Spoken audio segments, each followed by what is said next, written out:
help us out with that.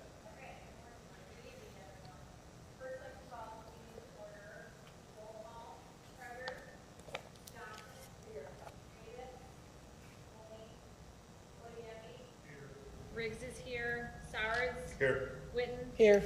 Wright? Here. Is there any public comment at this point in time? This is just general public comment. Folks who signed up don't have to comment now, unless you want to.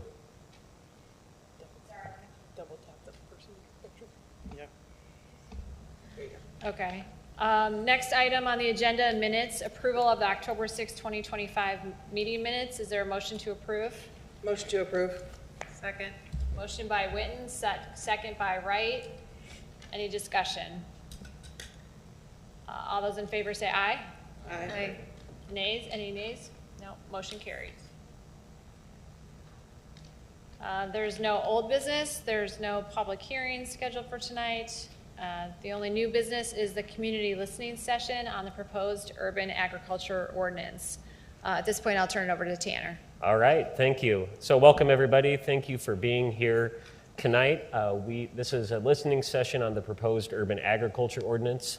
I think most folks know, but this was presented back to City Council in May of this year. The ordinance was met with mixed reactions. Staff has since revised that ordinance, trimmed it down quite a bit, and are wanting to get some continued public dialogue and feedback on it. So that's what tonight is all about. So just to go over tonight's agenda, welcome, which we're doing right now. In just a minute, I'll be giving a quick ordinance overview, going over the background, purpose of the ordinance, and some of the key provisions in it. Next, we will open the floor up to discussion and a question and answer. We hope to have this stay within a 45 to 60-minute time frame for this, but we want to make sure everybody is heard as well. And then lastly, we'll conclude with some next steps and closing remarks. So without further ado, let's get into it. So a lot of folks know this, but what is urban agriculture? It includes things like gardening, beekeeping, chicken keeping, and raising livestock in an urban setting. In Rock Island, in particular, many residents engage in these activities, particularly vegetable gardening and chicken keeping. We even have some commercial row crop agriculture in southwest Rock Island. How is urban ag regulated in Rock Island currently? We do have a urban chicken keeping ordinance. Folks may or may not know about that, but that basically allows you to keep backyard chickens. I think as of now, we have 16 urban chicken licenses active in the city. The state of Illinois also has some regulatory framework, such as the Illinois Bee and Apiaries Act, as well as the Right to Garden Act. Other than that, the city has no other regulations on urban agriculture. So why create an ordinance? Part of this, first and foremost, is kind of a value statement from the city. We want to see more folks engaged with urban agriculture, and we also want to affirm residents' right to produce their own food. Additionally, we want to be able to address nuisance issues when they arise. We don't have anything on that currently, so we want to be able to help prevent conflicts between neighbors and ensure that urban agriculture activities are well maintained. This includes having clear standards that staff are able to enforce and to relay to residents and property owners so we can address concerns and situations when they occur.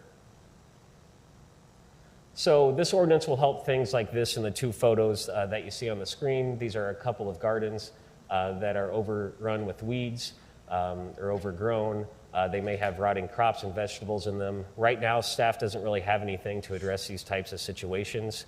We do get calls and complaints about gardens like these. We do also have very well-maintained gardens, but we want to be able to address problems like this. So now diving into some key provisions. I will pull up the ordinance on the screen here in a second, but just wanted to outline some of the key provisions of the updated ordinance that staff is proposing. I know one of the controversial points from prior proposals was the requirements for occupied lots. So this would be property in the city with a house on it. So on those properties in this proposal, gardening, chicken keeping, and beekeeping are all allowed. There's no special restrictions there regarding height or setback limits. I know that was one of the controversial points for garden areas, but we're not, as of now, we're not proposing any height or setback limitations for garden areas. On vacant lots, urban agriculture is allowed. Staff do propose a 5-foot that a 5-foot buffer be maintained around the perimeter of those properties. That 5-foot buffer could be mowed turf grass, it could be wood chips or other biodegradable mulch. No chicken keeping or beekeeping would be allowed on those vacant lots. That's the case now, and we're proposing that that remains the same. Composting, water tanks, and sheds would all be allowed on vacant lots with specific setback and height limitations. In Southwest Rock Island, staff wanted to recognize the rural character out there. So this is where we would allow livestock in the city, so long as the property can maintain over 1 acre of enclosed area. There would also be less restrictions on chicken keeping and beekeeping in these areas. As far as prohibited properties, the only property where the ordinance proposes urban ag not to be allowed is on vacant, abandoned, or foreclosed properties, which is covered by city ordinance. These are properties that have building code violations, significant building code violations. They might be boarded up houses. They might be deemed a dangerous building. So it's more of a public safety reason why we wouldn't allow this activity around those properties. So a little more on the key provisions. So like I said before, right now we don't have a clear enforcement process. And so this ordinance would help us establish that. So for nuisance management, things like rotting crops, overgrown weeds, or problematic animals like the rooster shown in the picture here, it would allow staff to have a process to go off of to help explain to a resident, hey, you got a problem here, we need to address it, and we would go through that process. The ordinance also has some built-in flexibility. It is, we expect everybody to follow these requirements if they were established, but some properties have unique circumstances going on and they might need a little different treatment. So like the zoning ordinance, we would allow property owners to request an exception to the ordinance. This might be more livestock on a property in Southwest Rock Island, or smaller setbacks for, say, how far your chicken coop is set back from the property line. So things like that. Folks would be allowed to request a variance. That request would be reviewed by staff, and then a decision would be made by the Planning and Zoning Commission. So in summary, city staff see more and more residents interested in urban agriculture, and that's a great thing. We are proposing that simple rules be implemented to reduce some compatibility issues, and we believe this ordinance does that. And lastly, urban agriculture benefits the community as a whole and is a selling point for the city.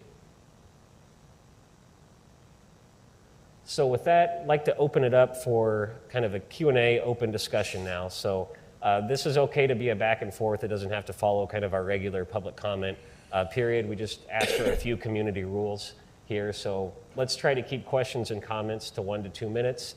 If somebody takes a little bit longer, that's okay, but let's just try to be respectful of everybody's time, make sure everybody has a chance to speak. Please don't interrupt somebody. If you have something to say, maybe somebody's making a point and you would like to comment on it, feel free to raise your hand. I'll be passing a microphone around so everybody can be heard. We'll help facilitate that. And then just stay on topic, please. Tonight's about the urban agriculture ordinance, so let's talk about that, and then just be respectful to one another. So with that, I'm happy to open it up to questions, comments. I do have a sign-up sheet here. Pamela Seals? Okay, you're the first one up, so I'll pass you the microphone.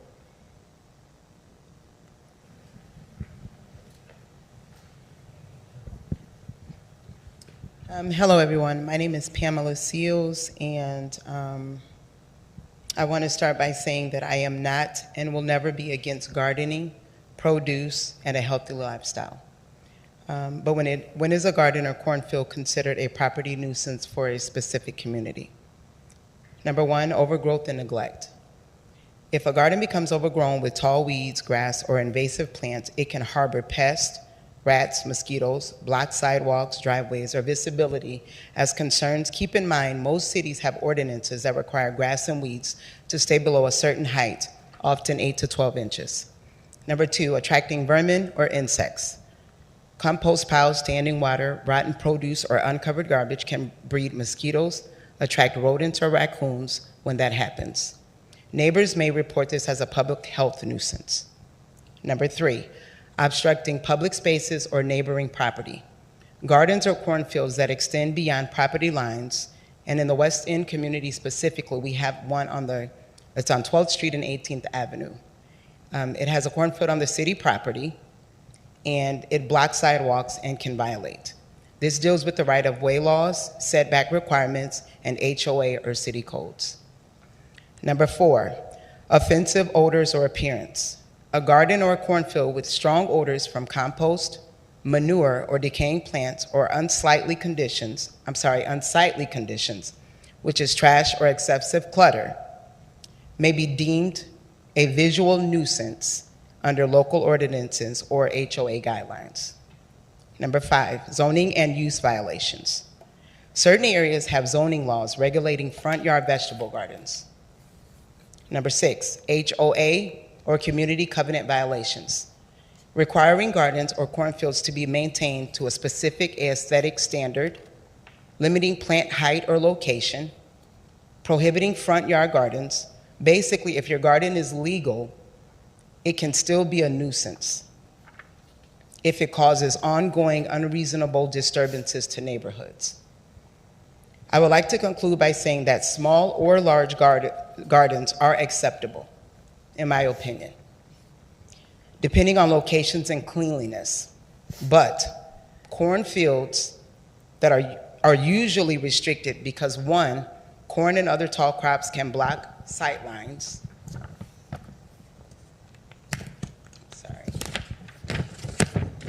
And 2, large cornfields may involve dust or fertilizer runoff. These 2 often fall under agricultural zoning or rural residential areas, not standard community neighborhoods. I leave 2 questions for you to think about or consider.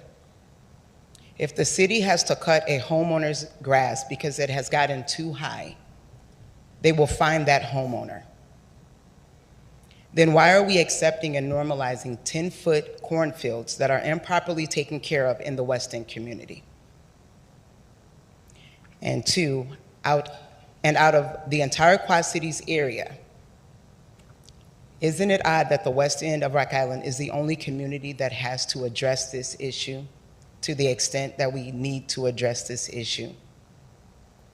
So I want to say this. If you understood it or didn't, I have copies of what I'm specifically trying to say. But I was born and raised in the West End of Rock Island. It has changed and declined tremendously. I will never, and it's going to sound repetitious, I will never be against a garden because that is health, that's good health. It's produce. It's the first thing you see sometimes when you walk into our grocery stores. So we understand that gardening, it's a need. But what the West End deals with are 10-foot cornfields where you can't see, like you have to tip out sometimes because you can't see the children or the cars. Property nuisance. I sent the older men and women a picture of one of the gardens. It was terrible in my neighborhood. And so it's not that we're against it, me personally. It is, what can we do to respect our neighborhood, a neighborhood that's already needing to be picked up compared to when I was raised in that neighborhood. The pests, the raccoons, the rodents, they are taking over because those cornfields are everywhere. So this has nothing to do with the culture thing. This has to do with cleanliness. And those things like that belong in rural neighborhoods, not someone's residential neighborhood. Thank you. Thank you. Just a couple of things. Pamela, I know you mentioned kind of right away and traffic visibility. The ordinance does have some general provisions for that sort of thing, so we are recognizing that and proposing to put some requirements in place for that sort of thing. Does anybody else, before I go to the next person, anybody else have any kind of similar comments, feelings, or anything they would like to bring up in regards to that?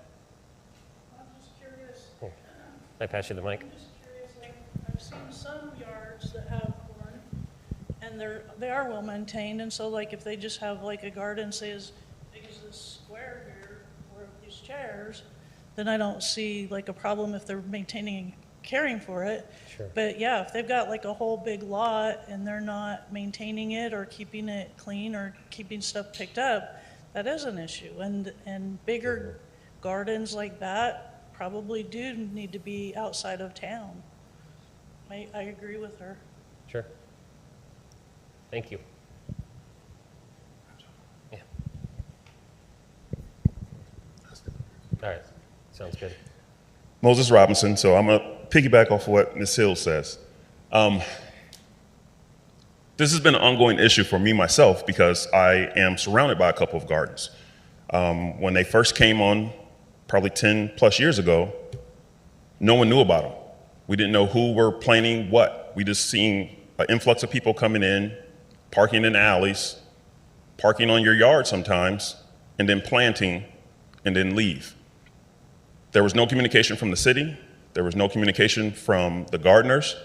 Whenever you tried to approach a gardener, there was a language barrier, so it became a hostile environment.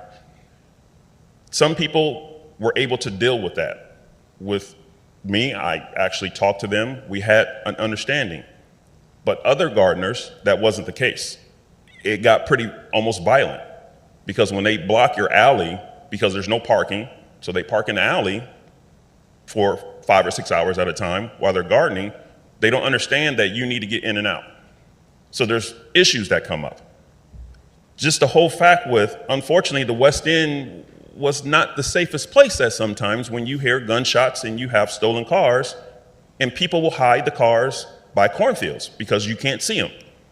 You can't see things. Myself, I have anxiety. I have to be able to see sights, and I can't see that because I have 10-foot cornfields around my house, completely surrounding my house. For some of you, it may not be an issue. For the city, it may not be an issue, but for homeowners, that is a big issue, especially for the older homeowners who fought forever to get an abandoned house tore down that was next to them for 20 plus years. And when it came down, then you had a cornfield go in this place. Again, no communication. It just popped up. So a little bit of history, kind of how this started is when, and I don't want to target anyone, but I have to kind of be front up. When refugees came to the Quad Cities, the program was enacted to try to help them feel at home. So provide space for them to garden. It was purposely made for when they lived in Century Woods. So it was within walking distance to where they lived. Probably a year after that, all of them moved out from Century Woods. So they no longer lived in the area, but they continued to come back to what they knew.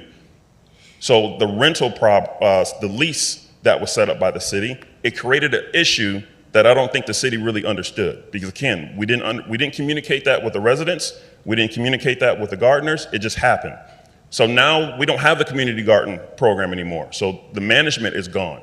We have no one to manage how the gardens are supposed to look. Because when it was under that program, there was a guideline that they had to stick to. You should be able to see the ground. You should be able to see the clear lines of, and within the cornfields or whatever they were growing. Because at that time, I think it was corn, tomatoes, maybe squash, and beans. Those were the three things that were being grown, but most people didn't know that. So there's no communication. And that's hard for people to kind of adjust with, just to throw that on them. You can't talk to them. You don't know how to communicate back and forth. Most people are not patient enough to kind of work through those situations. Even though we have a liaison, most people don't even know how to contact the liaison to get that done.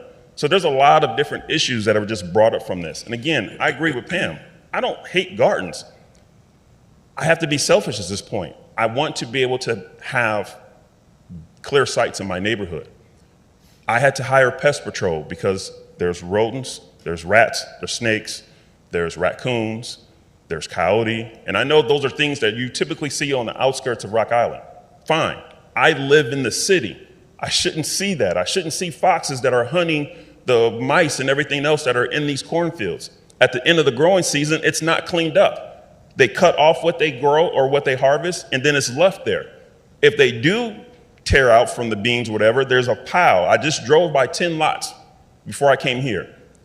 Out of the 10, only 2 of them are actually cleared to the city standard. The rest of them have mounds of debris that's left there, and those are going to be nesting for animals all winter. And when the fall comes, all of that's going to come right back out into people's neighbor homes. So we have a lot of field mice that we have to deal with in the West End. If you talk to any neighbor in this area, and I know I'm going long, you talk to anyone in this area, they have to now have pest control because they have to deal with the field mice that brings the snakes, that brings other things. And these are things that, these are elderly people who are trying to handle this. They don't know what to do. They're at their wits' end. They don't have the money to pay for pest control. So there has to be some kind of compromise here. And one of the things I want to know is from this ordinance, how is it going to be enforced? I know the pressures the city have with personnel. We are not experts in gardening. We are not experts in ag. So for us to try to do this on our own, we're kind of setting ourselves up for another disaster. I think that was the issue before. When I researched this, when I sat in that seat, I went to different communities and seen how they handled it. Davenport works with the University of Iowa. Rockford works with a university. We don't work with anybody. That will help us. They will give us guidelines. If we want to allow corn, let's use some empty fields that is not next to someone's home. Corn should not be grown next to someone's home. We have plenty of open fields to put that stuff if we need to put it there. Yeah. Thank you. Just on that point, I know I mentioned it during the presentation, but the ordinance does have a pretty clear enforcement process in it. Divides it up into two different areas. So one is a nuisance process. So it specifically calls out things that are nuisances. That process is a little more expedited. The city would have the ability to abate those like we do weeds and overgrown grass. So that process is clear in the ordinance, as well as just kind of a general enforcement process of, say there was another violation on a property, we would be able to address that through our regular municipal code enforcement process. So moving on now, just going down the list here, I have Ian Forsland. Hi, I'm Ian Forsland. I'm the founder of the QC Farmers Market that operates on 18th Street and 2nd Avenue here in Rock Island. Just to contrast these first two speakers, we moved to this area in part to be close to the urban agriculture tradition of the west end of Rock Island. And we appreciate it, and we think it can play a part in the renaissance of Rock Island if managed properly and fostered, like other cities have done, like Detroit, St. Louis. They boast huge economic growth, increased property values. I applaud staff in listening to the concerns of the Rock Island gardening community. This current draft, I feel, is much less restrictive. My experience with a refugee farmer being a vendor at the market is that this community's opportunity to grow, not only for themselves, but for their community is huge.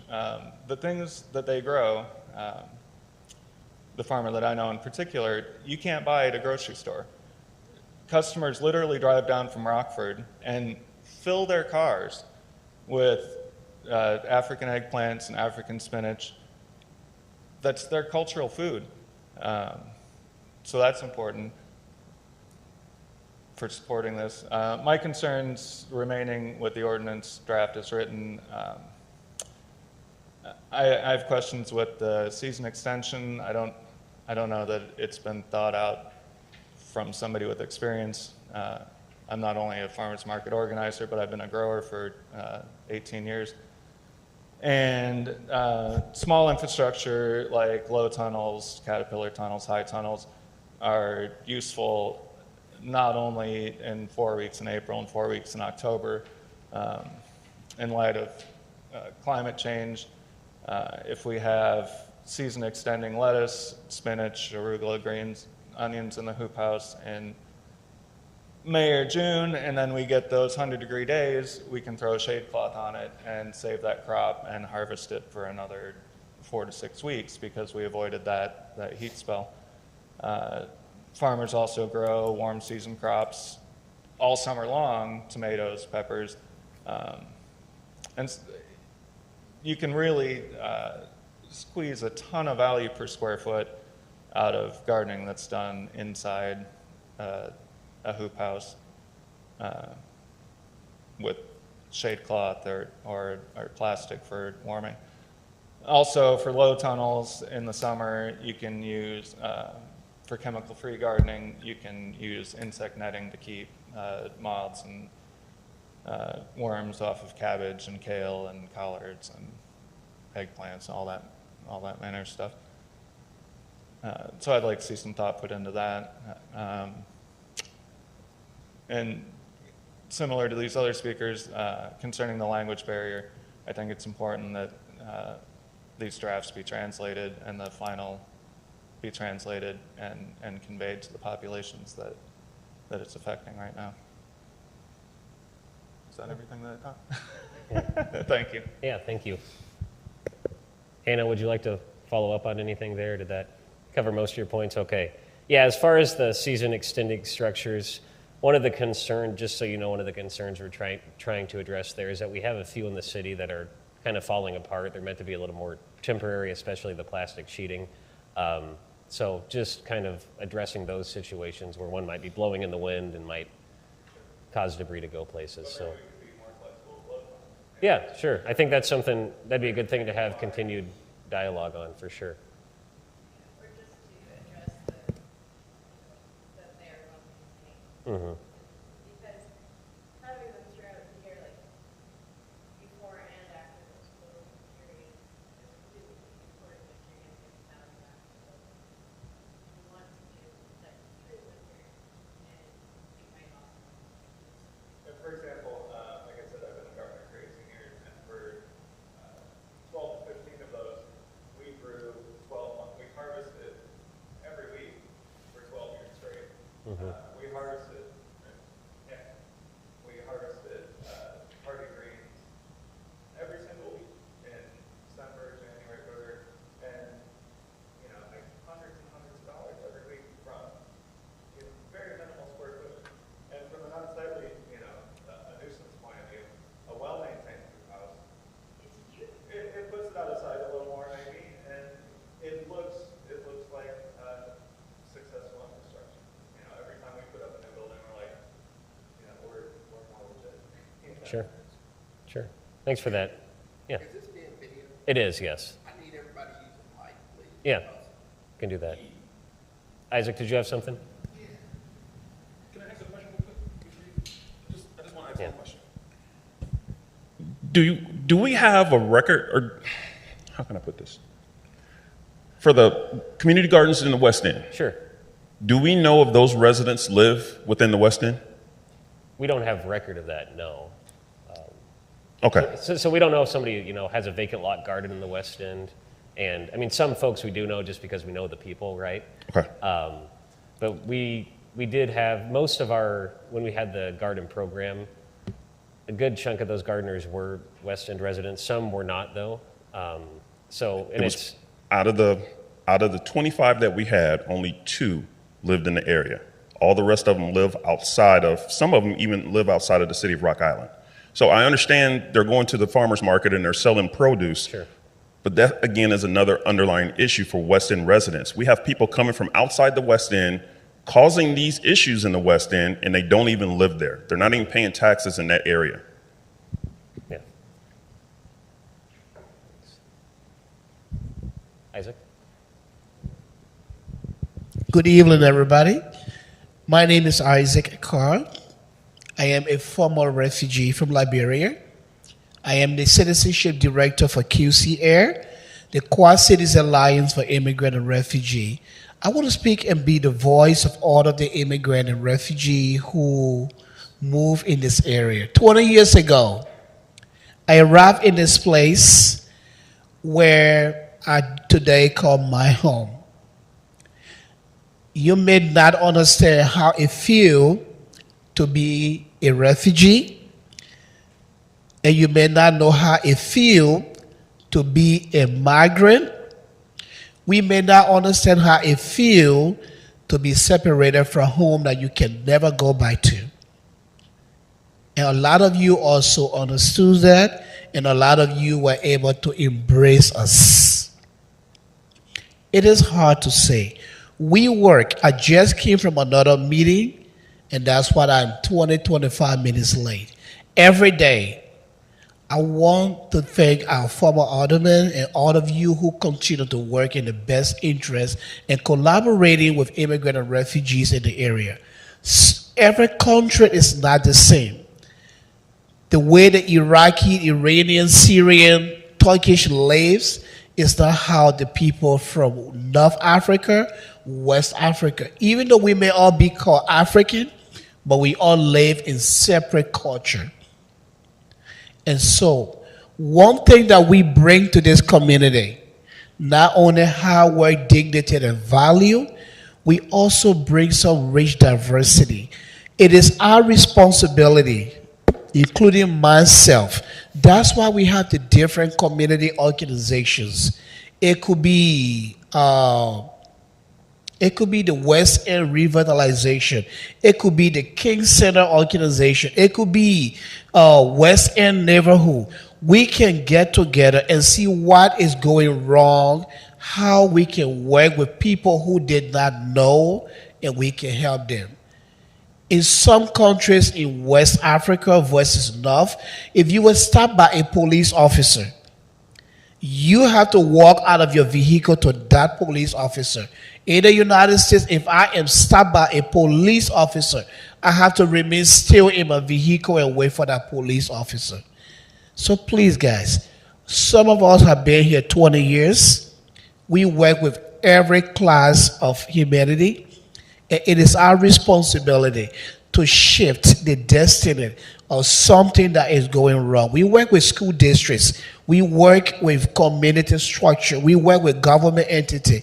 I don't know how to tell you, we are working very hard for free, voluntarily, making sure that people understand the need of immigrant versus refugee, and even with current immigration issue, we have to work hard with the president, the government, to see how we can protect the nation.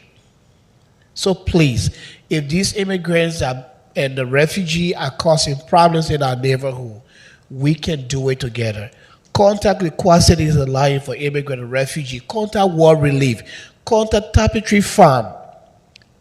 And we can all be able to work with the different people. We understand that it is bad. The way some people dispose of their stuff in different lands, that's not how it works in other places. So we are trying cultural orientation to break these barriers is what is lacking. And we can all do it together. Thank you. Thanks, Isaac. Anyone else like to comment on what just saw you first? So I'll go to you. My name is Elena Ayers, and I'm a resident of Rock Island. Now, I have heard and seen both sides of this issue, and I see both concerns, and I'm here to offer suggestions that help both sides. My husband and I have traveled across the United States and have come across a beautiful way to have both opportunities and have their cleanliness and have everything, but also be able to help other families that are trying to have low cost. The city where I went and visited was Pagosa Springs, Colorado, and they have a city-wide different ordinance kind of aspect to it, where a community garden type aspect to it. The city does help out and keep, but then they have a way where people rent plots through the whole year, and it is able so that the city does get some help in return. It's a low cost. I think that the city of Rock Island needs to take more time before they make and set rules in place to make sure that all things can be considered in something like that that's already in place and has something, and they've been doing it for years, and it's beautiful, and they have a fenced-in area and water and all of these things where people can pay a small fee to rent a plot to plant their foods. Then not only that, but then the concern I bring to the table is that if we have so many different rules and it's changes, and there's obviously communication barriers, where if I live in the city of Rock Island and there is certain guidelines and they are, quote, maybe unreasonable, that the height, I know that we're not talking about height, but if that verbiage is in there, that a disgruntled neighbor or somebody that is going to purposefully make a problem when there isn't one. And because there's a straight kind of mandated across the board, we're gonna have to follow the ordinance. And if there's constant, problems with that, then, we need to have a reasonable guidelines so that we can all stay in compliance. But the whole point is that we have another younger generation that if we start doing these things, because if the verbiage stays the same, my front yard bucket garden that I'm teaching my children how to think, if we are constantly bombarded by a neighbor that doesn't like what I'm doing in my front yard or my side yard or in my backyard, because even in my residence, my backyard is a ravine. Those trees do not give enough sunlight to produce the food that I would need, so I would need to do it in my front yard. When we do these kinds of ordinances and things without really getting the people to understand what's at stake, we then have that problem where we have a bigger problem and more calls to the city because somebody doesn't like something. When we have not only that, but I didn't even know that this was a problem. If there was a problem and we need help, we need to be able to communicate that so that the residents who do care and want to be a part of the solution have the opportunity to do so.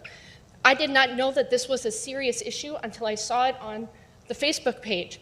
And had I known that this was going to be an issue, I would have raised, because we have a whole group of homeschooling families that's they want to do is learn how to do those things. And I'm sure that there's 100 volunteers that I could round up, but if I didn't know that there was a problem in the first place, how can we ever seek solution? So I'm saying that there are places that have communal gardens that are able, and people who are willing to do the work and are able to fund it. Like, I would be willing, because I'm not a very good green thumb. I'm trying, and then my kids are too. But if I rented out a space and had somebody who knew what they were doing to grow the food for me, I'm willing to pay that, because groceries are expensive. And if I can do that in my own home or on my own property, I think we should be able to do this. But we need more community outreach and at least letting us know that there's a problem in the first place. Sure. Yeah. Thank you. Pamela, I saw you first, then I'll go to Ann back there.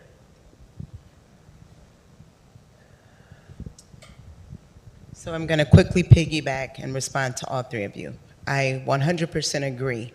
People that care, you do. Caring is an action word. The more I know, the more I do when it comes to community involvement. Gardens are great, but you didn't know because, well, let me not assume. Do you live in the western community of Rock Island? I did. But you do not now? Okay.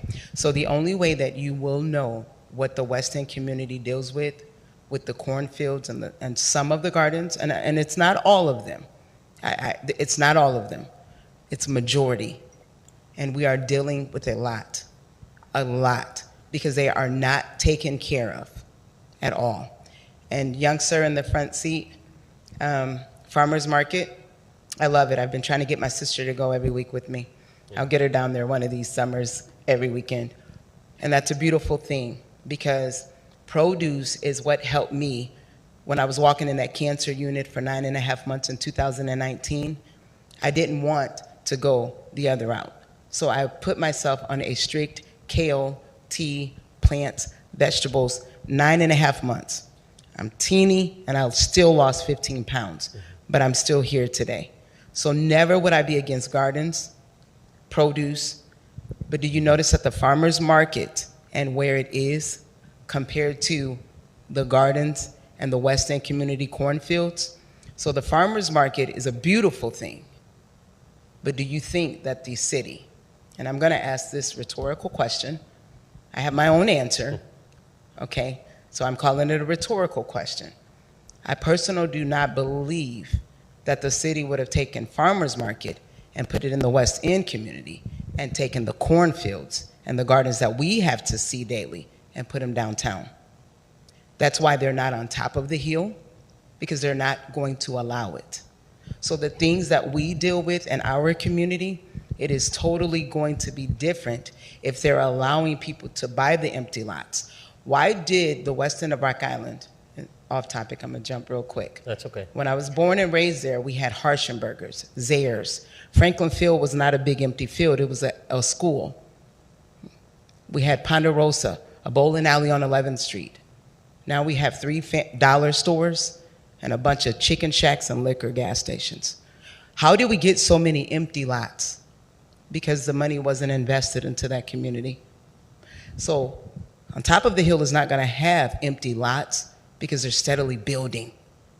Downtown, millions of dollars. We see that beautiful sign. I was down there taking pictures, celebrating the mayor, celebrating the signs, because I am a caring, involved community member. That's why I'm here today. But if they don't invest in the West End and we allow people to buy abandoned lots and we allow that to happen, like you said, ma'am, small little pretty garden, well taken care of, awesome. West End is not dealing with small pretty little gardens. We're dealing with pests, rodents, raccoons. My sister comes out of her home and there's a family of raccoons in her yard. And it only started when these cornfields came. I'm just being honest. So together we can. I need to get some of that information you were telling us about. And for those of you who know me and you see what I have become this last year, I am all over school board meetings. This is my first time speaking at a city public meeting. I'm everywhere, community events. So it's not that we're against gardening. Never would I be. God used produce to help save my life, but we are against property nuisance and the things that come from property nuisance. So I'm asking you guys, please consider what we're saying specifically about the west end of Rock Island and make the best decision. Thank you. Ann? Yeah, of course. Hi, my name is Ann McGlynn. I'm the founder and executive director of Tapestry Farms. We're a nonprofit urban farm system that works with refugees. Pamela, I've been to your house. I don't know if you remember me or not. It's so good to see you. So first of all, I want to say thank you to Tanner and the city staff who have taken the time now to listen. I think that is the most valuable part of what can happen with this process. And I saw the listing of the groups of people who are going to be invited to come and talk about this ordinance. So Tapestry Farms does have, we farm at 2 sites in Rock Island, and as of Friday, we are landowners in the city of Rock Island, and so this obviously is important to our organization. This year we'll grow more than 12,000 pounds of produce. Some of it is sold at the market in downtown Rock Island, and much of it is given away to people in need. What I am seeing in the current draft of this ordinance is the beginnings of some real compromise. I do not live in the west end of Rock Island. I live in Davenport. And so my organization is one of those, I am one of those people who comes in from outside of Rock Island to grow food here. So we do work hard at maintaining our sites and having them be of benefit to the community as a whole. I am happy. I spend my whole entire days, weeks, months communicating through Google Translate and WhatsApp and interpreters. I know enough Swahili to be dangerous. I do not know any Arabic. I have tried and failed spectacularly, but I am really happy to help bridge whatever gaps that are happening so that people can communicate. I'm not always super great at it, but I try. And yeah, so I just wanted to offer that. So what I am starting to see in this ordinance is a semblance of some compromise. Ian's point about the season extending structures, yes, there's definitely some work that can be done there. We're working on rehabbing a hoop house in Davenport right now, and so we don't have any structures like that in Rock Island, but there's some good practices that I think could be implemented into this ordinance. I do like what I'm seeing in terms of just some abatement steps that can be taken that I think can really take into consideration the concerns that I'm hearing from people who live and have invested in the West End. And I think that those steps towards compromise are just really, really, really important, especially as we go into a time when many, many refugees in our community are going to be losing their SNAP benefits. It's how the law that was implemented in July is written. There's a lot of people, in addition to what's happening now with the government shutdown, there are a lot of people who are going to be losing their SNAP benefits. And so I'm thankful for this conversation. I'm happy to be part of the solution. We are excited to grow in the West End and hope that we can be there for a long time to come. Thank you. Ma'am, I have a question. Sure. You live in Davenport? I do. Do you grow anything in Davenport? Why did you come to Rock Island? We do. Actually, most of our sites are in Davenport. We grow at about a dozen sites throughout the Quad Cities. We have one in Bettendorf. We have one in Moline. We now have 3 in Rock Island, and then the remainder are all in Davenport, including our 2 largest sites are both in Davenport. Most all of our sites are in neighborhoods in areas designated by the USDA as a food desert. Some people prefer to use the term food apartheid, neighborhoods facing food apartheid. Not all of our sites are situated that way, but most of our sites are in neighborhoods. How large are your sites? Are there, are you on a lot that's between a couple of houses, or are you in an open area? Yes, all of those things. Yeah. Yeah. Oh, in Rock Island? Well, in Rock Island. Sure.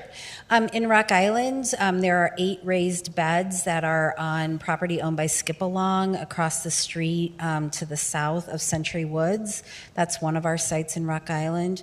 Another one of our sites is our hydroponics container, which is in the parking lot of the Botanical Center.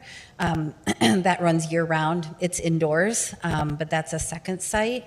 And then we just purchased a site on Friday that's also in the West End that is not raised beds. It's a little bit more of an extensive site. But our sites in Davenport, we have a site at 6th and Vine that's between 2 houses. We have a site in a more commercial area of downtown Davenport. We're at Genesis East. We're all over the place. We're at St. Paul Lutheran Church. That's our largest site. Do you own the property that you plant your garden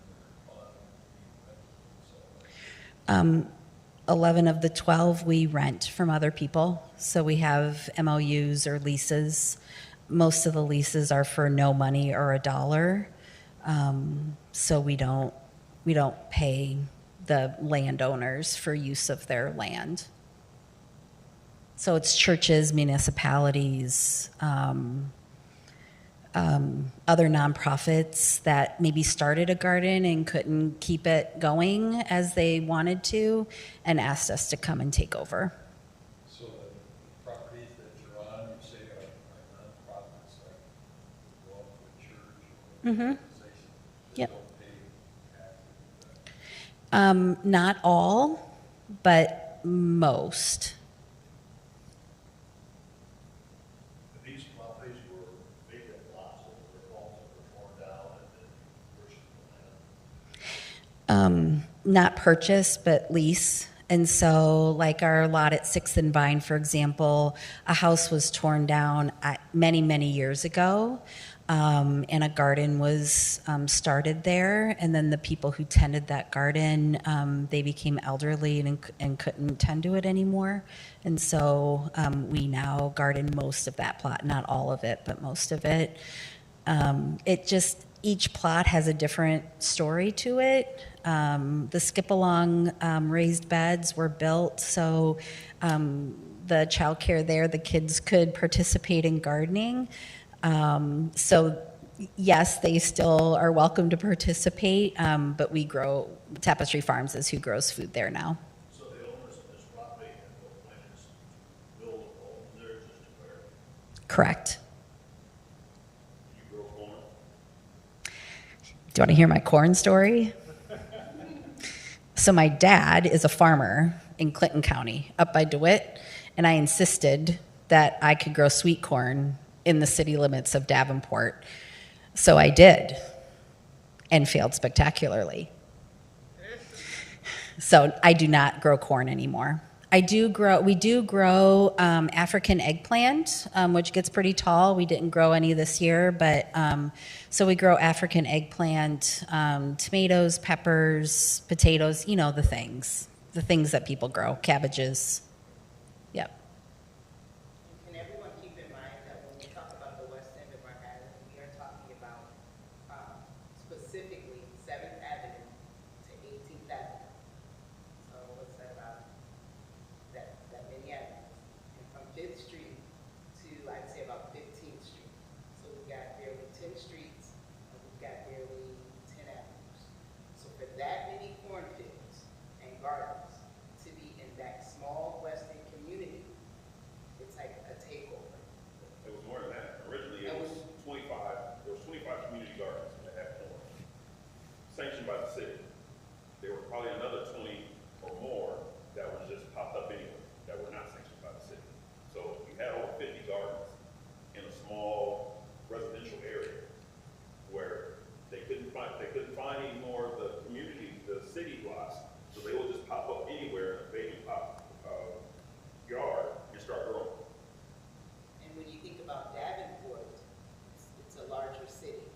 So even if you own, let's say, 10 in Davenport, you've got from the west end to the east end, you've got down the hill to Eldridge, Iowa. So you've got plenty of space.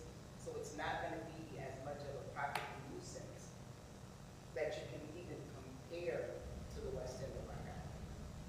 So just keep that in mind also.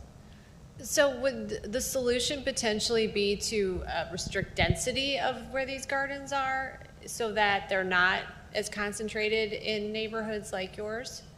Well, yes. So one of the solutions my last year in, I met with CED and we found vacant lots big enough to handle all the gardens in one, because my goal was to try to remove the cornfields from residential neighborhoods. We looked at that as an option, just like the young lady was speaking here, almost like a community garden, one big lot where they're subdivided and then everything can be managed at one spot. It allows them to have help, because unfortunately some of these gardeners, they can't handle it. They don't have the material, they don't have the know-how. It's a bad situation getting worse. And it's wrong that the city allowed it to happen with no kind of mandate or any kind of paperwork in the beginning to kind of manage it. So we had a lot of people complaining, but they just didn't know how to complain to the city. So there was never getting back to the city. That was the biggest issue. They didn't know who to complain to. So it was just like a neighborhood thing. Did you see the garden? Did you see this? Did you have this problem? As different people got into office, then they had a voice to bring it out. So that's when it became more public. And so is the issue on vacant lots and not necessarily on owner-occupied lots? Well, now, Mostly? since the city no longer have the community garden program, they've sold the lots to individuals who have now converted those lots to gardens. So some of them are owned by landowners, but they don't live there. Some of them are, I don't know if some of them are just still vacant lots. I think actually some of them are vacant lots, because the 3 by me are just vacant lots. There's two behind me that are owned by someone, and people rent it from the individual homeowner. So we have a mix of two. Before the ordinance, we had them popping up in the boulevards along 12th Street, I believe, and on the corner of 18th Avenue and 11th Street. So wherever they can find an open lot, they're gonna just start tilling, and you will see people just show up one Saturday, start tilling, and then they'll start planting, and it grows pretty fast.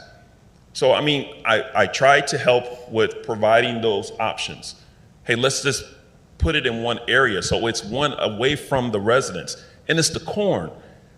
The corn is the biggest nuisance.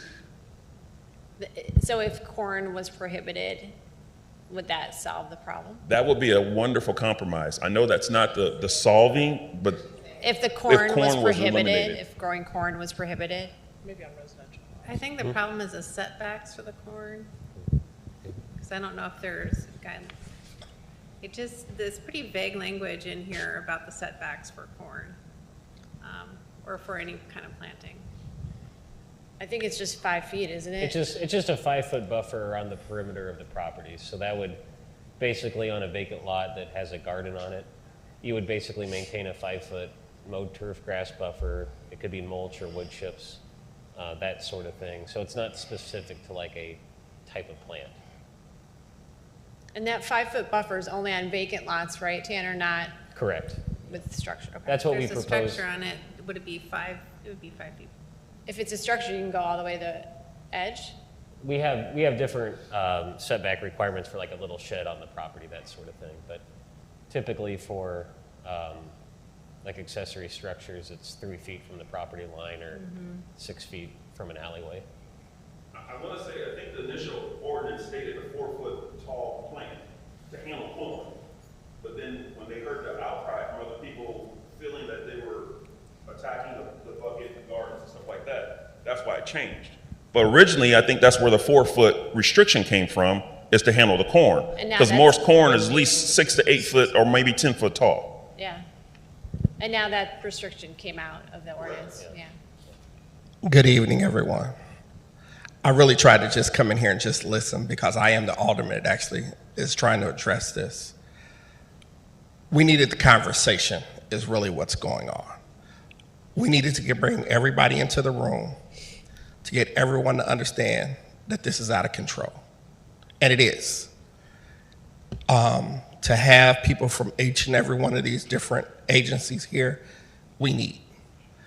We've got farming people. We need to start having training for those who don't understand how these things need to look. So we're working on this process, but we needed to put a stop. When I first took my first seat in that chair, there was 25 more properties being sold. What's frustrating me right now is to hear that there are people that are actually starting to do gardening on properties that's not being sold by the city in still the first ward. We have to know what's happening to our neighbors. And we got people who have been complaining. When I went to knock on doors to run for alderman, I literally found myself in tears because being someone who grew up in that area, I couldn't believe what I was looking at. And it really has gotten that bad down there. And to hear the residents deal with the fact that they spent their lives to purchase a property, to have this just come up and they feel that there was nothing they could do about it. This needs to stop. But we've got to get to a place of understanding how do we become neighborly. And in more ways than one, we've got too many locations within the first ward that have not been being taken care of for a while. And to have it where it becomes a nuisance as far as you're talking about around schools and this, that this corn, anybody can get pulled in. I deal with young people. Young people shouldn't have to deal with that. And it's just a lot of different factors that we're actually through this ordinance trying to just get people's attention and to home it back in to a place that we can all live in Rock Island. Andy, you're next up on the list, so I'll turn it over to you if you want to come up here. Go ahead. I don't want attention, but I don't want people to crick their necks, so I'll stand up here. I'm sorry. Good evening. My name's Andy. I lived Rock Island my whole life. Currently live, well, I don't live in the West End as you described it, but I'm in that area. I drive through that to get to work every day. A couple points here I just wanted to point out. I think it was around 2021, Illinois became a right to garden state. There's only two. I believe it's Florida and Illinois. Maine or Massachusetts, somebody's coming up with some other things. My point to that is whether or not I want to look at corn or eggplant, or it might be a moot point. I'd encourage, I know this, the literature has been sent out to staff, council, the mayor. Please, as a Rock Island resident who's followed every step that's happened since the last 4 mayors, I just don't want any negative publicity. And we go in cycles, but we've been pretty good at that in the past. So, sorry, I don't think you can ban corn. I don't think you can ban anything. This is the most least restrictive ordinance that I've seen to this point, but it still has restrictions, and I know somebody's going to challenge it. So and I'm sure you have, Tanner. I'm sure city staff have looked at the Illinois, that federal law, and have done whatever they can to prohibit lawsuits and other things. But I do agree. I hate to tell anybody what to do with their neighboring property. There are other plants, trees, bushes that promote pest habitat right next to my property.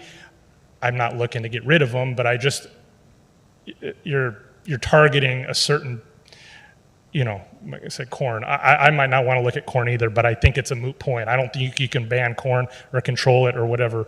My question is, I guess I'm a little confused, and I certainly agree. I don't want pests or.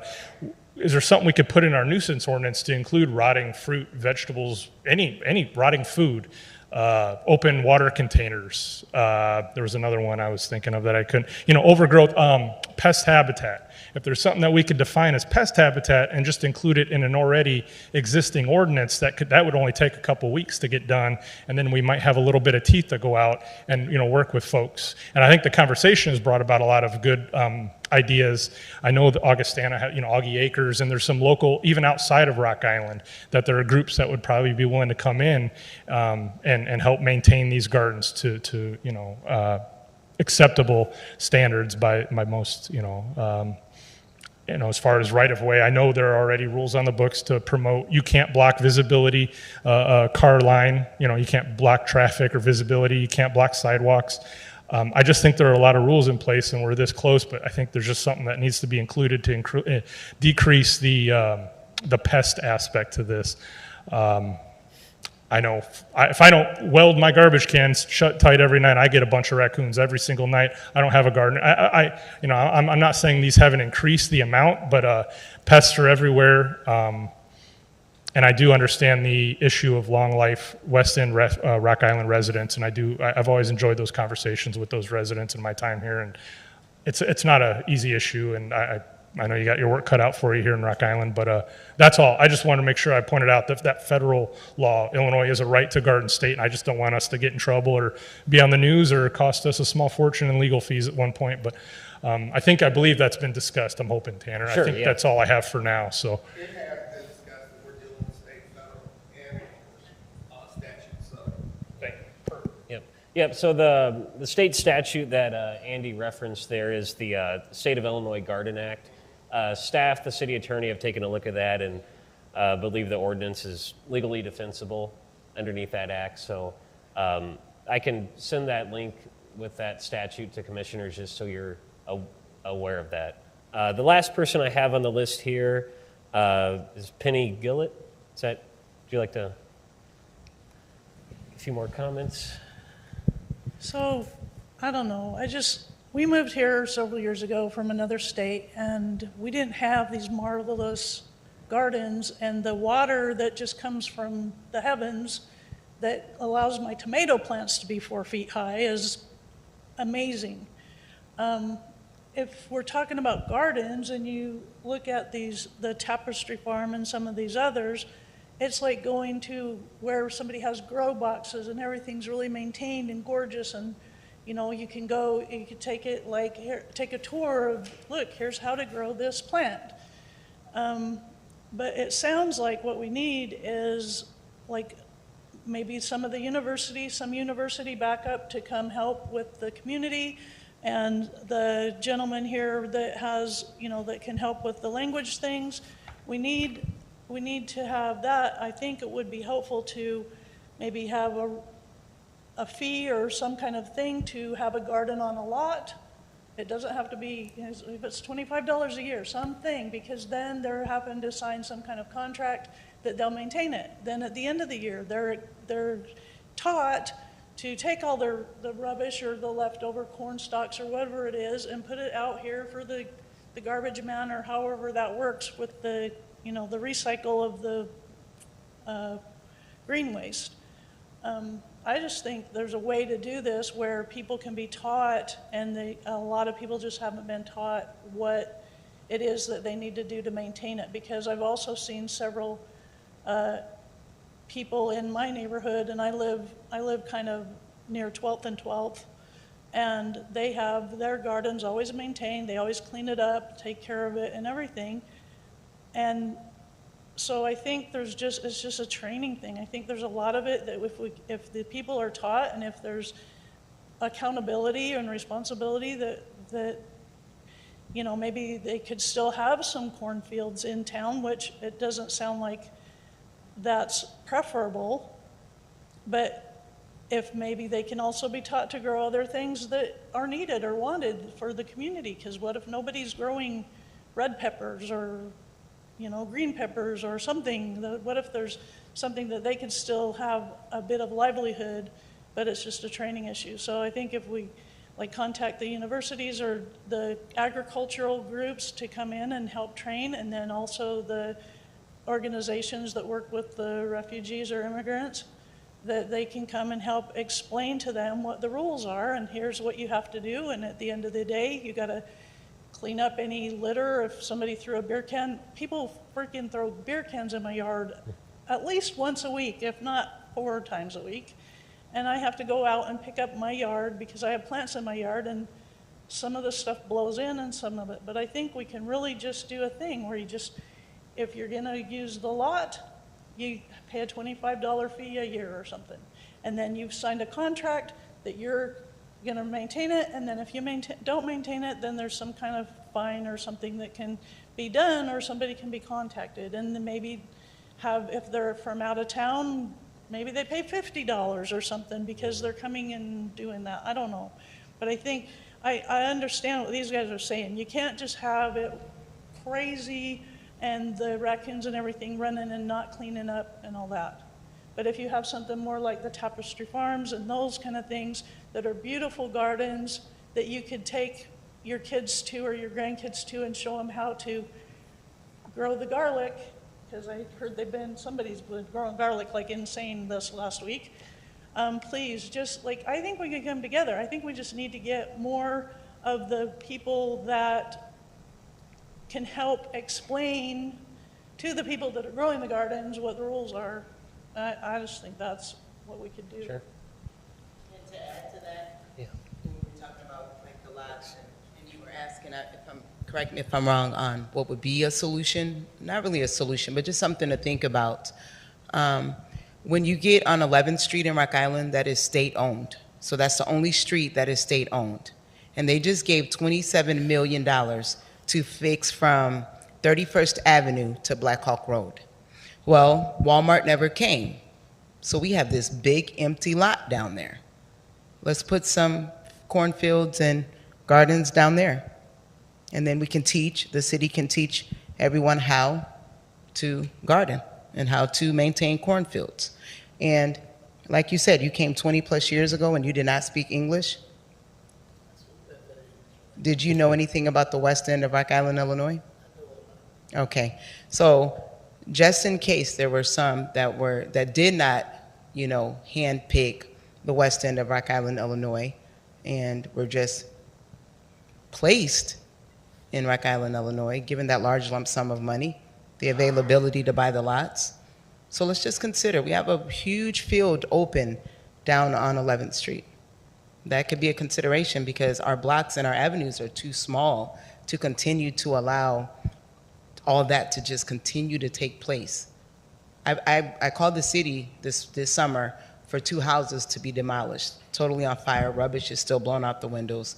I've called the city hall a lot. They really do come. They cut the abandoned lots. They cut the grass at abandoned homes. But if we're going to knock down those two houses that are on the same street as my mother's house, I would almost rather leave the houses up, because it's going to start taking over if we take that little community and let this continue. So just consider there's a huge empty lot that Walmart never got built on. Yeah. That's, Our junior league, where I lived, where we lived before, the junior league had a community garden, and it sounded like that would be perfect. You take this really big lot, and each person that wants a portion of it, they're allowed this many portion for $25 or $50 or whatever for that section, and they're allowed to pretty much grow what they want. But there's also, they're required like at least one Saturday a week, everybody has to come in, or one Saturday a month or something, everybody has to come in and do something to help any of the part that's not their own garden.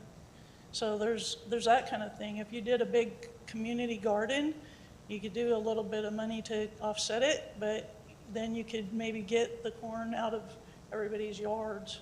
sure. I'm going to hear from you. I haven't heard from you yet. My name's Ashley Madison. I agree with you. I was born in Rock Island, raised in Rock Island. I rented a home on 9th Avenue, and I had an opportunity to purchase it, but I absolutely would not. It was right across the street from a garden that was just not maintained. So I moved over to 14th and a half Street, and I purchased that home, and the house behind me got torn down. I said, oh God, they're gonna put a garden there. Because there is an influx of snakes and mice and all of that. And now I do agree it's oversaturated. It is absolutely oversaturated with gardens in that little area. And then I have a garden that popped up on the corner of 18th and 14th and a half Street. And there's a garden with corn on 12th and 18th. I've seen it in the front yard. And it just, in comparison to the rest of the Quad City area, looks like a whole different world. And I've always said, like, no matter where I live, I don't have to live, just because I'm in a bad area or somewhere that someone else considers bad doesn't mean my home has to be bad. And I definitely was one that raised my hand that was like, oh no, the 4 foot, I have banana trees. I'm sorry, Glenn. I had to argue the 4 foot because I do have them down the side of my home. But again, like Moses said, enforcement. What are we really going to do? I mean, abatement, yes, I get that. But there's lots of nuisances around the city that really aren't being taken care of or managed in that saturated area. So I agree. It's gotten out of control over the last few years, especially when I saw them popping up in the front yards. So I will agree that field, let's utilize that. If we're not going to put anything out there, it's a parking lot for the Edison kids, really. Yeah. Hey, Tanner, I have a question. Yes. So let me go back to the open lots, the community lots that people are using. So right now, there's no accountability with the city of who's farming this little section, who's farming this section. We don't have I know there's been a couple ideas thrown around about like a community garden where you might take a big plot of land and divvy that up and folks would lease that. Right. We don't have anything like that in the city. And I think that's an interesting idea. I don't know if it would necessarily address, though, a lot of these vacant lots that have private ownership and folks are gardening on them. I think that's a separate issue. And so that's really what we see now. We did have a community garden program, or what we called a community garden program, where the city would rent out individual lots to folks. So that's what Moses has referenced a few times tonight. We've sold most of those lots, so we're no longer running that program right now. But there are a lot of those vacant lots are being used for gardens. I just think that is a little chip in the big stone of what we're talking about. But I feel like accountability, like she said, like, if I don't mow my lawn, the city's gonna be there and they're gonna mow it and they're Sure. gonna charge me. The same thing with this. If I have an actual agreement with somebody with a real person's name that's accountable for cleanup at the end of the season and all that stuff, and if you can't do it, the city's gonna do it for $100, well, then that kind of helps that little problem. But, you know, like, my family, my grandparents lived on 12th and 12th till about 1997. So, and my grandpa had this huge, big, giant, you know, garden in the back with corn, but he had a double lot. So I know the need for farming in every area of Rock Island. It's just a matter of how do we, like, with these setbacks and easements, kind of keep it more condensed so where it's not overgrowing on other people's lands and all that stuff. I think is a big Yeah, so hurdle. like you mentioned with, you're talking about kind of an agreement with somebody, but the ordinance would basically give us the language to go out there and enforce nuisances. Right. And that's a key part of it. Yeah. So, Yeah, it's definitely okay. an ordinance. And Anybody, Andy, you want to make a couple comments? So you'll be our last one in case anybody here. It'll help on the. Yeah, thanks. I just, to that point about like the $100, that could be pretty cheap labor. If the city did it for them, I would even think about maybe like a 3-strike rule. If you, I don't want to get rid of food that's in the ground already, but if you can't stay within the parameters of the ordinance, next year you're not allowed to grow. Maybe. Don't remove the food that's already there and growing, but if you're creating a nuisance for your neighborhood, you're done after this year, something like that. That's all I wanted to throw that out there. So the ordinance set up kind of like our regular nuisance enforcement process. There's we'll send a courtesy notice. If it's not resolved in 7 days, then it's a $100 fine, and then we have the ability to abate the nuisance at that point, and the cost associated with abatement will be billed to the property owner. So, sure. So something similar to that's already included in the proposal. So with that, now we're a little over an hour here. Just wanted to go over some next steps so folks are informed of kind of where we're at in the process. So tonight was our first community listening session. The next meeting will be a resident meeting on November 17th. Tentatively, that might be at the MLK Center. The focus on that will be to hear from First Ward residents, folks who we've heard from tonight who are impacted a lot by gardening activity going on vacant lots. So that meeting will be geared towards that group. December 1st, we will be back here for another listening session, kind of doing the same thing we did tonight. Mid-December, we will have a gardener meeting. Time, place, date, still yet to be decided, but that will be focused on folks who are gardening.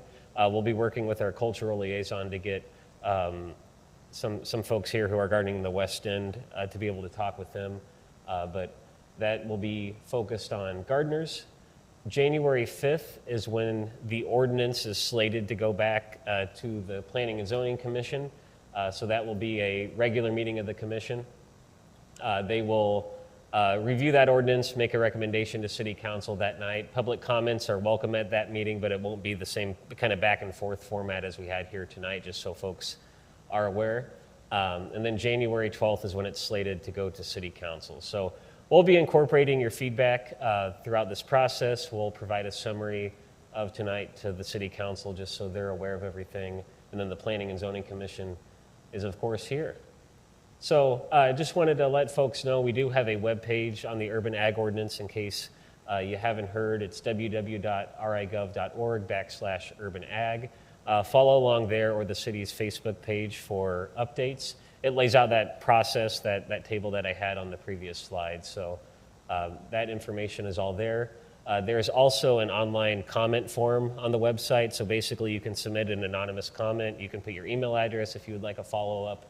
Through an online form available on that webpage, or you could directly email our department's email address, which is cedmail@rigov.org. So with that, I'd like to thank everybody for their time. We're going to wrap up here, close the meeting, but I appreciate everybody coming out and providing feedback. How are we getting the information out for those dates that you have presented? That's on the city website. We're going to be doing Facebook posts and press releases to get the word out. And working through organizations too. So today I sent information to the Community Caring Conference about kind of the next steps in the process. So if there's other ideas you have, happy to do that as well. Yeah, thank you everybody. Have a good All night. right, thank you all. Meeting is adjourned.